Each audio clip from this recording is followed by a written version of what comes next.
सानू की इज्जत नहीं लुटी गई, कदे भुखमरी नहीं होई, कदे किसी को मौत की सजा नहीं मिली। लेकिन वो महाराजा रणजीत सिंह एडा दूर अंदेशी वो यह ना समझ सकिया कि उसकी पुक्कड़ च सप बैठा जिदा नाम सी ध्यान चंद डोगरा। ये डोगरिया ने इन्होंने लोगों ने अपने गुरुओं ने भी गद्दारी की है। राजा जिन्होंने हरि सिंह नलवा भी कह रहे थे, अकाली फूला सिंह भी कह रहे थे, मोहकम सिंह भी कह रहे थे, जनरल जोरावर सिंह भी कहता सी इन्हू मार दे, जे चाहता रहा सिख राज खत्म हो जाएगा। और मैं बुलंदवास कहना चाहना सारे 16% सिख सी जिन्होंने एडा वड्डा राज कायम किया। क्यों डॉक्टर साहब ठीक कह रहे? एडा वड्डा राज 16% सिख सब वर्ग के लोग रहते सी, हिंदू राजपूत सब खत्री, लेकिन सब एक दूसरे ने जुड़ के रहते सी। राजा वो हुंदा जिहड़ा डिग्गियां नूं चुके, राजा वो हुंदा जिहड़ा टुट्टियां नूं जोड़े, राजा वो हुंदा जिहड़ा सब नाल साझा प्यार करे। प्यार राजा जिहड़ा तुसीं दिल्ली दे तख्ते बिठाया है, ये पता कौन ने? ये वो बंदे ने जिहड़े अपने धीआं भैणां दे डोले मुगलों को हाथ जोड़ के दे देंगे सी, ये लोग ने। और माउंट बैटन ने क्या सी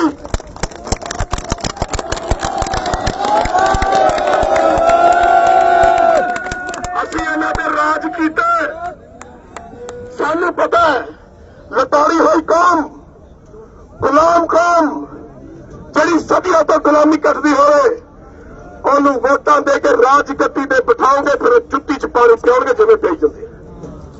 ਪਰ ਇੱਕ ਗੱਲ ਮੈਂ ਕਹਿ ਦੇਣਾ ਚਾਹੁੰਦਾ, ਬੁਲੰਦਵਾਸ ਦੇ ਵਿੱਚ ਕਿ ਜਦ ਅਹਿਮਦ ਸ਼ਾਹ ਅਬਦਾਲੀ ਇੱਥੋਂ ਧੀਆਂ ਚੱਕ ਕੇ ਲੈ ਕੇ ਜਾਂਦਾ ਸੀ,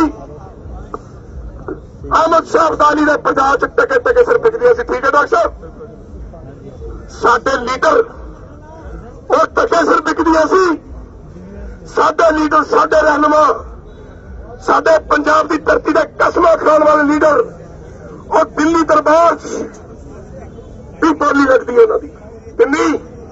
5 ਕਰੋੜ 10 ਕਰੋੜ 20 ਕਰੋੜ 100 ਕਰੋੜ। ਇਹ ਸਾਡੇ ਲੀਡਰਾਂ ਦੀ ਕੀਮਤ ਹੈ। ਇਹ ਉਹ ਲੋਕ ਨੇ ਜਿਨ੍ਹਾਂ ਨੂੰ ਤੁਸੀਂ ਵੋਟ ਪਾਈ ਹੈ। ਮੈਂ ਬੁਲੰਦਵਾਸ 'ਚ ਗੱਲ ਕਰਨਾ ਚਾਹੁੰਦਾ, ਸਾਰੇ 31 ਜਥੇਬੰਦੀਆਂ ਨੂੰ 31 ਲੀਡਰ ਕੱਢੋ। ਤੁਸੀਂ ਲੀਡਰ, ਤੁਸੀਂ ਲੀਡਰ ਇਲੈਕਸ਼ਨ ਲੜੋ। ਕਿਉਂ ਜਾ ਕੇ ਇਹਨਾਂ ਦੀ ਕੋਚ ਬੈਠਦੇ ਹੋ?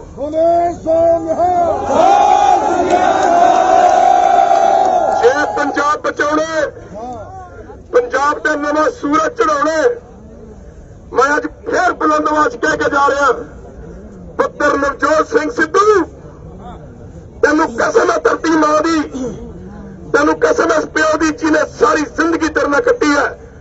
ਚੱਲ ਕੇ ਨਵੀਂ ਪਾਰਟੀ ਬਣਾ, ਸਾਰਾ ਪੰਜਾਬ ਤੇਰੇ ਨਾਲ ਚੱਲੇਗਾ।